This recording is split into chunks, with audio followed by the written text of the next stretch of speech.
따자하오 여러분 안녕하세요. 지난 시간에 전샤오씨가 짱천에게 아침 식사를 준비하면서 자신의 원로 디티의함을 드러내려고 했잖아요. 근데 짱천이 뿔이 신경 쓰지 않고 상대하지 않았기 때문에 실패를 했었죠. 자, 그래서 또 다른 작전을 이제 펴려고 하는데요. 어떤 작전의 힌트를 얻었는지 오늘 수업 내용을 통해서 알아보도록 하겠습니다. 자, 5번의 아침 식사 대접 시도가 실패로 끝났고요. 그래서 이것도 안 되네라고 하면서 이런 멘트를 합니다. 爱心早餐也不行，爱心早餐也不行。爱心早餐也不行。爱心早餐也不行.爱心 早餐,爱心사랑의 마음, 早餐 아침 식사였죠. 그래서 爱心 早餐, 사랑이 담긴 아침 식사, 也不行, 역시 不行, 안 되네 이런 말이죠. 자, 不行, 안 돼란 말인데요. 금지의 뜻으로도 쓰이고 여기에서 말하는 상황처럼 실패의 의미에서 안 되네, 不行 이럴 때도 요거 쓰였네요. 爱心 早餐 也不行, 사랑의 아침 식사도 안 되네 이런 말이네요. 爱心早餐也不行， 자, 원로우 TT의 그 다음 작전이 뭐였냐면요. 들어볼게요. 表明心意， 表明心意. 네, 실제 드라마에서는 소리는 안 나고요. 다시 한번 들어보세요. 表明心意， 表明心意. 자, 한자 그대로 보시면요. 表明 하면은 表, 표자죠. 표현하다 할 때 표자. 表明 한자 그대로 보면 표명하다잖아요. 네, 말 그대로 표명하다. 또는 뭐 드러내다 이런 뜻으로 해석하시면 될 것 같습니다. 자, 그래서 시이 하면은 마음이잖아요. 그래서 마음을 드러내다, 마음을 표현해라 이런 말이고요. 자, 벼밍 또 어떨 때 쓸 수 있을까요? 벼밍 여기 나와 있는 것처럼 시인이 쓸 수도 있고요. 그다음에 뭐 태도를 분명히 해라 그러면 타이도란 단어 붙여도 되겠죠? 벼밍이다 타이도.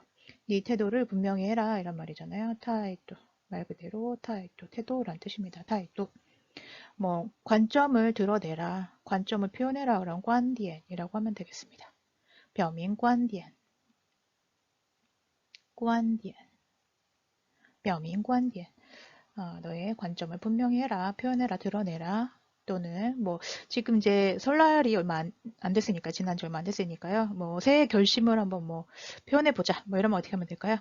表明 드러냈어요. 뭘 드러냈냐면 表明 새해 新年的 새해 결심을 표현했어요. 决心. 자, 이렇게 하면 새해 뭐 결심을 다지다. 새해 결심을 표현하다. 이런 뜻이 되겠네요. 表明新年的决心. 决心, 네, 결심 이런 뜻입니다. 새해 결심을 드러내다. 네, 그래서 表明 드러내다, 표현하다, 발표하다 이런 뜻으로 쓰입니다. 자, 그다음 신이 마음 심자의 뜻 의자죠. 그래서 마음이란 뜻도 있고요. 그 다음에 성의란 뜻도 있습니다. 그래서 선물 같은 거 줄 때요. 이렇게 표현하시면 돼요. 这是我的小心意, 뭐, 这是我的一点心意 이러면 一点 한 점에, 그쵸? 그래서 작은 성의입니다. 그러면 이렇게 표현할 수도 있습니다. 一点心意. 这是我的一点心意. 저의 작은 성의예요. 라고 할 때도 이 표현 쓸 수 있다라는 거 알아두시면 좋을 것 같습니다. 자, 날이 밝았고요. 수업을 시작합니다. 어떻게 표현하는지 한번 들어볼게요. 同学们好， 자, 인사 표현은 너무 잘 아시는 거라서요. 老师好 그러면 선생님 안녕하세요. 同学们好 그러면 친구들 안녕, 학생들 안녕 이런 표현이 되겠네요. 자, 우리는 보통 이제 앉아서 차렷 경례 그러면 선생님 안녕하세요 이렇게 인사를 하는데요. 중국이나 대만에서는 지리 모든 학생이 수업하기 전에 일어나서 인사를 합니다. 지리 일어나서 기립 한자 그대로 보시면 지리 기립이죠. 그래서 일어나 이럴 때 구령으로 많이 쓰는 표현입니다. 지리. 자, 다시 한번 들어볼게요. 同学们好， 자, 지리. 앉아서 저는 이제 차렷이라고 할 때 어떤 표현도 저 활용을 하냐면요. 자, 바르게 앉아라고 해서 쪼정 이런 표현 씁니다. 쪼 앉을 좌자에 정 바를 정자. 자, 쪼 앉으세요. 어떻게 앉으세요? 정 바르게 앉으세요. 이것도 차렷이라는 의미로 앉아서 인사할 때 이런 표현 쓸 수 있습니다. 쪼정 바르게 앉으세요. 차렷 지리 기립 일어나세요. 자, 이런 표현 같이 알아두시면 좋을 것 같고요. 자, 이 지리라는 표현이 어디에 나냐면 여러분들 잘 아시죠? 나의 소녀시대라는 영화에도 나오거든요. 그 장면도 한번 보도록 할게요.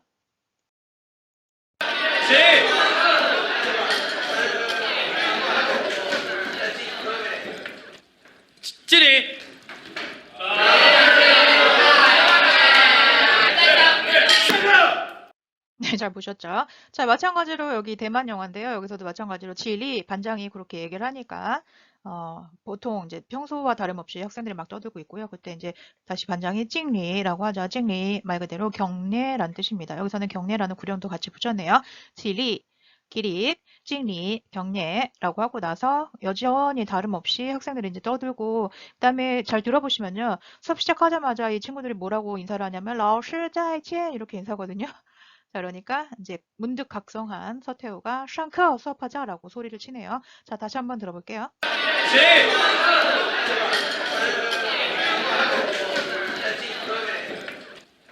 지리.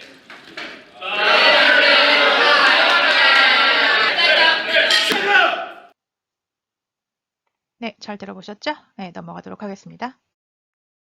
자, 다시 致我们单纯的小美好로 돌아와서요. 아까 선생님께 인사를 했고 수업을 시작하려고 하죠. 선생님이 교과서를 펴세요 라고 하면서 뭐라고 하는지 한번 잘 들어보세요. 把课本翻到上次咱们学的那一页。把课本翻到上次咱们学的那一页。把课本翻到上次咱们学的那一页. 바 하면은 해석은 뭐뭐를 이렇게 해석하시면 됩니다. 뭐뭐를 뭐를 课本 자, 课本 하면은 교과서 이런 뜻이에요. 교과서. 자, 선생님이 북방방언에 영향을 받아고 课本이라고 했네요. 어를 붙였어요. 课本. 자, 교과서를 판 하면은 교과서를 펼치다 이런 뜻입니다. 어떤 책 같은 것들을 펼치다, 뭐 또는 뒤집다 이런 뜻도 있어요. 다음 따오는 결과를 나타냅니다. 어디 이동 장소를 표현할 때 어디 어디로라는 의미를 가지고 있어요. 자, 그 결과 뒤집은 결과가 뭐냐면요. 上次咱们学的那一页가 되겠어요. 上次 샹샤는 여러 가지 뜻이 있거든요. 샹의 반대는 샤잖아요. 자, 위, 쌍자, 그 다음에 아래, 하자 같이 비교해서 보시면요. 샹 하면은 위, 샤, 아래. 자, 얘는 동작의 의미에서 오르다, 타다라는 뜻도 있어요. 오르다. 그러면 샤는 내리다가 되겠죠. 그 다음에 시간의 의미에서요. 얘는 지난이란 뜻이 있고요. 그러면 샤는 다음이란 뜻이 되겠죠. 그래서 시간과 관련돼서 샹츠 하면은 지난번이라는 뜻이 되겠습니다. 자, 츠 하면은 번 또는 회 이런 의미를 갖고 있어요. 그래서 샹츠 하면은 지난번이 되겠죠. 그러면 반대로 다음번 그러면 시아츠가 되겠죠. 그 다음에 2번이라고 할 때는 뭘 쓰면 될까요? 자, 이거 지시대명사 저 쓰면 되겠죠. 그래서 저츠 하면 2번이 되겠습니다. 자, 그래서 上次 지난번에 咱们 우리가 学的 자, 学 배우락자죠. 그래서 배우다 이런 뜻입니다. 발음 주의하시고요. 学的 배웠던 배운 나이에 그쪽 이런 뜻이 되겠습니다. 자, 이해하면은 양사로 쪽 페이지라는 뜻이 있어요. 여기서 이 나의 발음을 한번 보실까요? 자, 나라는 뜻도 있고요. 나라고 읽기도 하고 그 다음에 얘가요. 양사와 함께 나왔을 때는 자, 수사, 숫자, 그 다음에 양사와 함께 나올 때는 어떻게도 많이 읽냐면 네이라고도 많이 읽습니다. 네이에 선생님이 네이에라고 얘기했거든요. 대사에서 다시 한번 잘 들어보세요.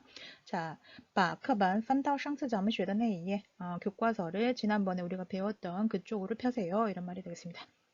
자, 다시 한번 들어보도록 할게요. 把课本翻到上次咱们学的那一页。把课本翻到上次咱们学的那一页。把课本翻到上次咱们学的那一页, 이렇게 얘기하죠. 다시 한번 들어보세요. 把课本翻到上次咱们学的那一页。 그죠? 네. 자, 그다음에 여기에서 조금 어려운 게 나오는데 뭐냐면 이 바자문이에요. 어법은 되도록 얘기 안 하고 싶은데. 자, 기본적으로 중국어의 기본 문형은 주어, 동사, 목적어, 영어와 같다라고 얘기를 하잖아요. 그런데 이 바는 목적어를 앞으로 당겨주는 역할을 합니다. 그래서 우리말 문형하고 똑같이 그냥 바를 이용해서 목적 앞으로 당기고 동사 이렇게 쓰면 되나? 근데 그게 아니고요. 자, 얘는 또 처치문이라고도 하거든요. 받자문이라고도 하지만 그래서 어떤 동작을 통해서 목적어의 어떤 변화, 어떤 결과, 어떤 처치를 가하다 이런 의미를 가지고 있어요. 그래서 동사 뒤에는 반드시 이 동작을 한 결과가 같이 나오게 되거든요. 그래서 교과서를 폈을 때 어떻게 되냐면 그 결과가 우리가 지난번에 그 배웠던 그쪽으로 펼쳐지는 거잖아요. 자, 그래서 받자문 이런 식으로 쓸 수 있다라는 것도 그냥 참고로 알아두시면 좋을 것 같아요. 把课本翻到上次咱们学的那一页 조금 어려운 문형입니다. 자, 넘어가도록 할게요. 자, 수업 내용은 중국 고전시 금슬이라는 시고요. 작가는 이상은 리샹이인이 되겠습니다. 뒷부분에 선생님이 한번 얘기를 하시는데요. 제목은 무죄인데 실제로는 근데 이제 첫자 앞에 두 글자 금슬을 따가지고 금슬이라고 불립니다. 징서 검은고 비파를 징서라고 하죠. 여기에서는 부부의 금슬 뭐 이제 죽은 부인을 그리워하는 시다라고 얘기하기도 하고요. 해석에 따라서는 이 작가가 회제부로 그러니까 자기 재능을 펼치지 못함을 애통해하는 그런 의미를 담고 있다라고 해석을 하는 사람들도 있습니다. 사실은 조금 어려운 시예요. 이상은이라는 당나라 때 이제 당나라가 이제 저물어 갈 때쯤 만당 시기의 시인이고요. 이 시인의 시의 특징이 뭐냐면 어려운 그 전고를 끌어다가 그러니까 아는 사람들만 아는 옛날 얘기들 있잖아요. 그런 것들 끌어다가 시에다가 적용을 시켜서 풀이를 여러 가지로 할 수 있게 그리고 좀 시어를 화려한 것들을 쓰는 그런 특징이 있습니다. 자, 그러면 내용 한번 들어보도록 할게요. 锦瑟无端五十弦，一弦一柱思华年。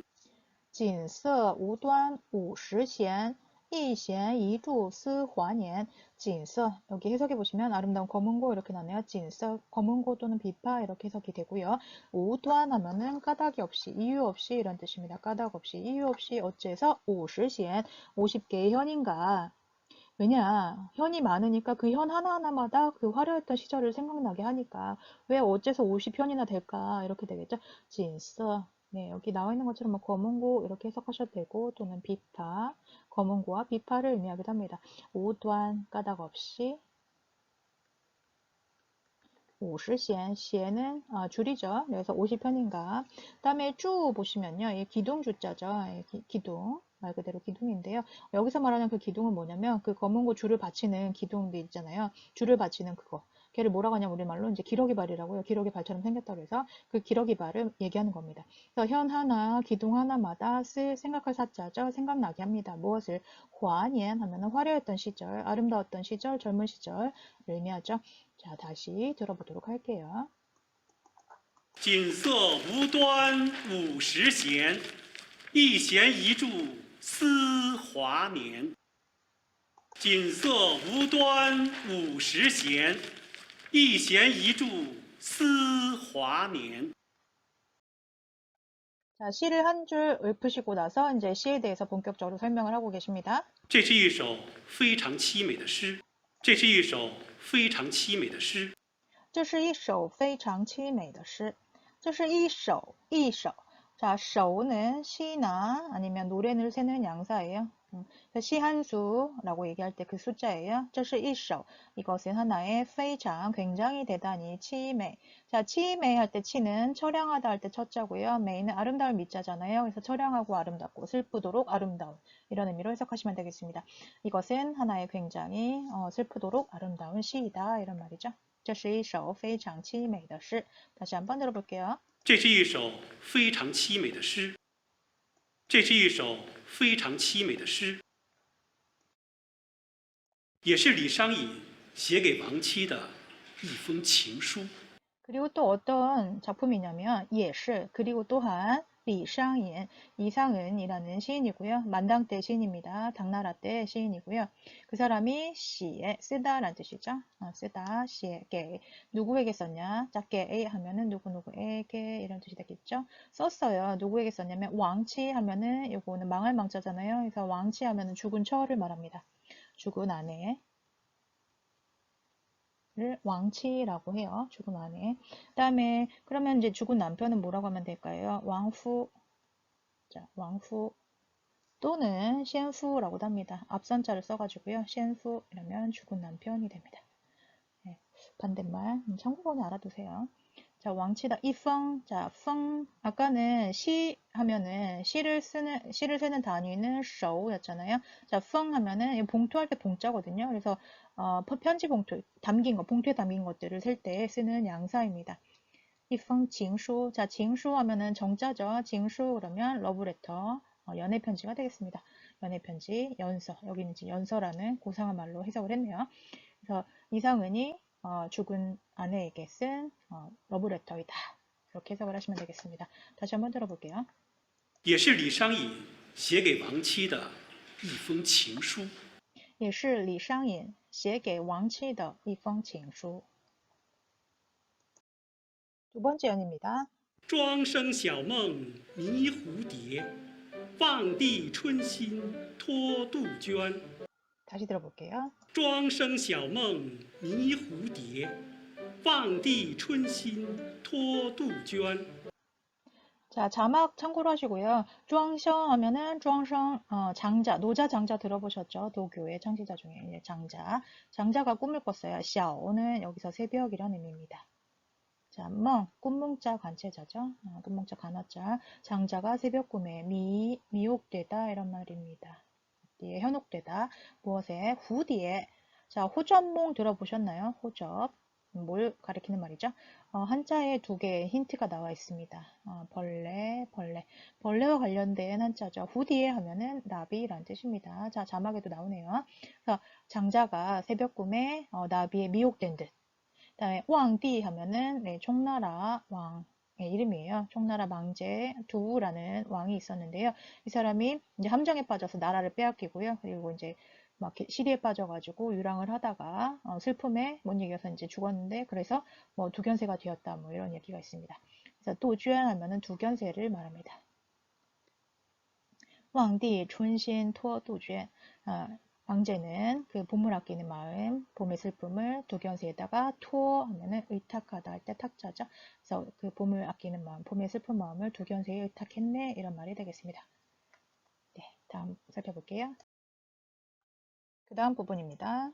沧海月明珠有泪，蓝田日暖玉生烟。 상하이, 月明, 珠有泪, 蓝田日暖玉生烟. 상하이 하면은 큰 바다를 의미하고요. 月明, 月, 다리, 명, 밝고, 珠, 바닷속에 있는 구슬이니까 진주가 되겠죠. 진주는 有泪, 눈물이 되네, 막 이런 말이죠. 상하이, 큰 바다의 月明, 月明, 밝은 달 하면은 이제 가장 큰 보름달을 의미하기도 하죠. 예, 보름달. 보름달처럼 둥근 거는 이제 뭐가 되냐면 진주가 되겠죠. 옛날에 박물지라는 그 책에 보면은 인어가 눈물을 흘리면 이제 구슬이 되었다, 진주가 되었다, 뭐 이런 고사가 있다고 합니다. 그러니까 두 가지로 해석을 할 수가 있는데요. 아까 얘기했던 것처럼 그 죽은 부인을 애도하는 그런 마음도 있고, 그다음에 자신의 재능이 빛을 발하지 못한 거에 대한 그런 슬픔 이런 것들을 나타낸다라고 해석을 하기도 한다고 그러잖아요. 그래서 자신의 부인이 죽어서 이제 눈물을 흘렸다라는 비유가 되기도 하고, 그다음에 그 진주처럼 자신의 그런 재능, 진주처럼 빛나는 재능이 바닷속에 이렇게 잠겨서 빛을 발하지 못함에 눈물을 흘린다 이렇게 해석을 하기도 한다고 합니다. 자, 그 다음 면 보시면요. 란티안 르暖 위성옌. 자, 여기서 말하는 란티안 하면 푸른밭이 아니고 남전이라는 지명입니다. 여기의 특징이 뭐냐면 옥의 생산지라고 합니다. 그래서 옥이 굉장히 많이 나는데요. 르暖 남전에 날이 따뜻해지며 위성옌, 위는 옥이 되겠죠. 위 발음 주의하시고요. 성옌 하면은 연기가 되다라는 말입니다.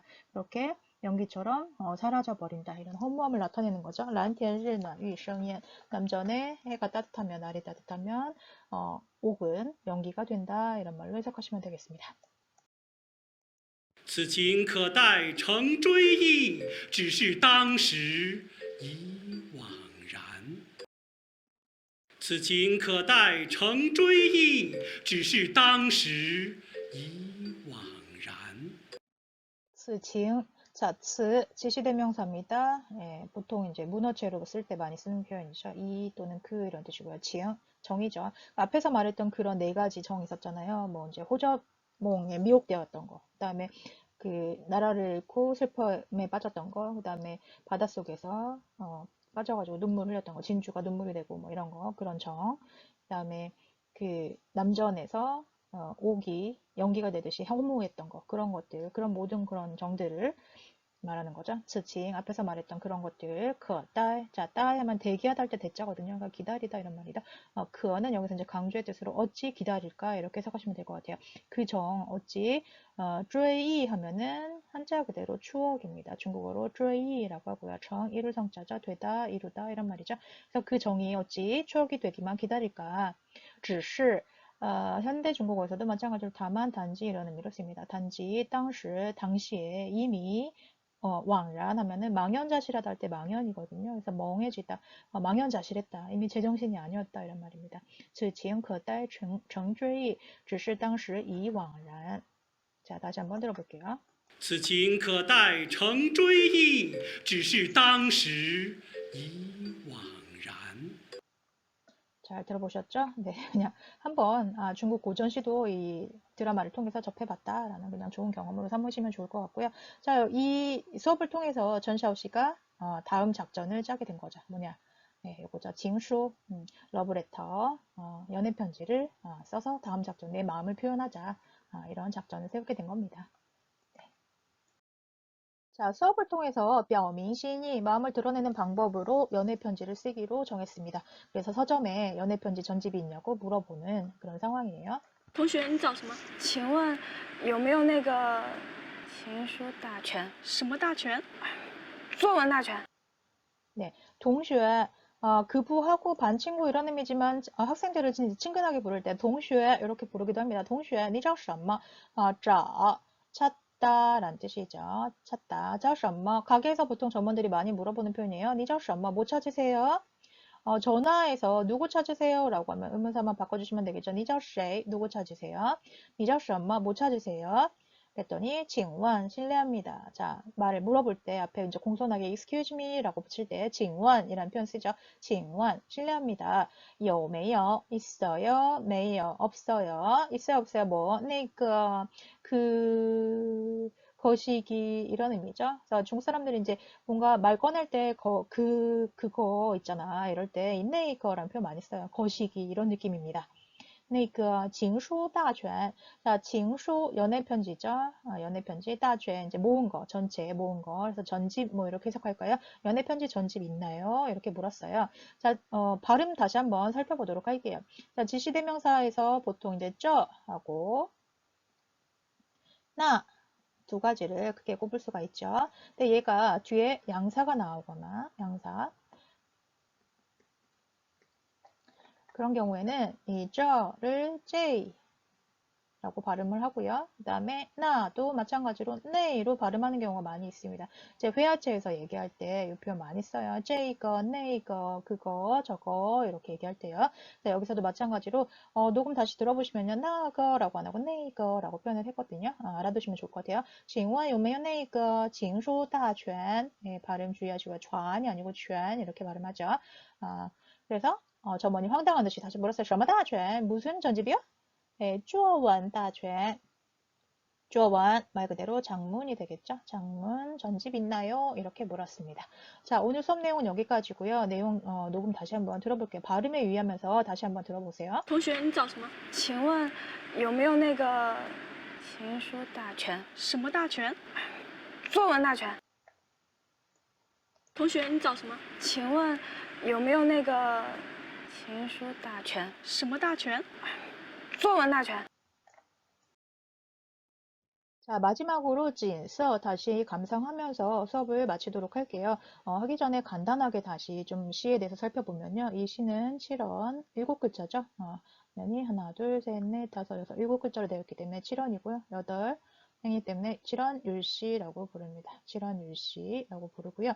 자, 보통 이 당나라 때 이 시의 고전 시의 형식이 정해졌다고 보면 되는데 이때도 지금 우리가 이제 랩에서 보면 라임을 맞추잖아요. 그거 마찬가지로 중국도 고전 시를 보면은 발음을 맞춰가지고 하는 엄격한 형식이 있었거든요. 자, 칠원율시에서도 보시면 여기 마지막 연에 2, 4, 6, 8에 보시면은 발음을 다 맞춰가지고요. 니엔, 그다음에 쥐엔, 이엔, 란 해서 뒤에 모음을 다 맞췄죠.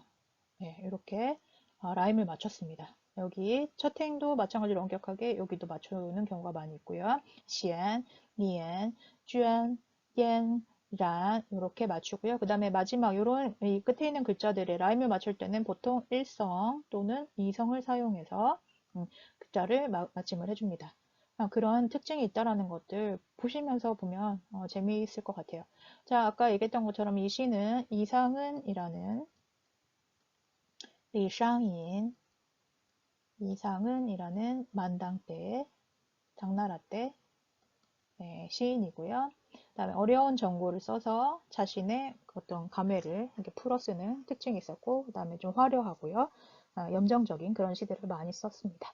그래서 만약에 이 중국의 고전 시가 궁금하시다면, 그럴 리는 없을 것 같긴 하지만 좀 궁금하시다면, 그다음에 좀 더 자세히 살펴보고 싶다 하시는 분들은 이 당시 300수를 설명해 놓은 되게 훌륭한 사이트가 있더라고요. 우리나라 사이트 중에 동양 고전 데이터베이스라고, 네, 그런 사이트가 있더라고요. 이번 수업을 준비하면서 저도 이제 우연히 발견하게 된 사이트인데요. 거기 들어가 보시면 당시 300수나 뭐 여러 가지 훌륭한 그 작품들, 한시 작품들을 교수님들이 동영상을 설명해 놓은 것들을 무료로 볼 수가 있더라고요. 그러니까 궁금하신 분들은 한번 들어가서 살펴보시는 것도 좋을 것 같아요. 자, 금슬의 가장 큰 특징 내용으로 봤을 때는 이제 회제부로 자신의 재능을 품고도 때를 만나지 못한 거에 대한 슬픔을 나타내기도 하고, 또는 그 아내의 죽은 아내를 애도하는 그런 연애 편지를 의미하기도 한다고 했었죠. 죽은 아내에 대한 뭐 슬픔, 애도 이런 것들을 나타낸다라고도 얘기하고요. 해석하는 사람에 따라서 다양한 의견이 있으니까 참고로 알아두시면 좋을 것 같아요. 자, 그러면 선생님의 낭독을 한번 들어보면서 오늘 수업을 마치도록 할게요. 锦瑟无端50弦，一弦一柱思华年。庄生晓梦迷蝴蝶，望帝春心托杜鹃。沧海月明珠有泪，蓝田日暖玉生烟。此情可待成追忆，只是当时已惘然。 자, 오늘 수업은 여기서 마치도록 하겠습니다. 오늘도 수업 들어주셔서 감사하고요. 다음 시간에 또 만나 뵙도록 하겠습니다. 大家辛苦了，再见。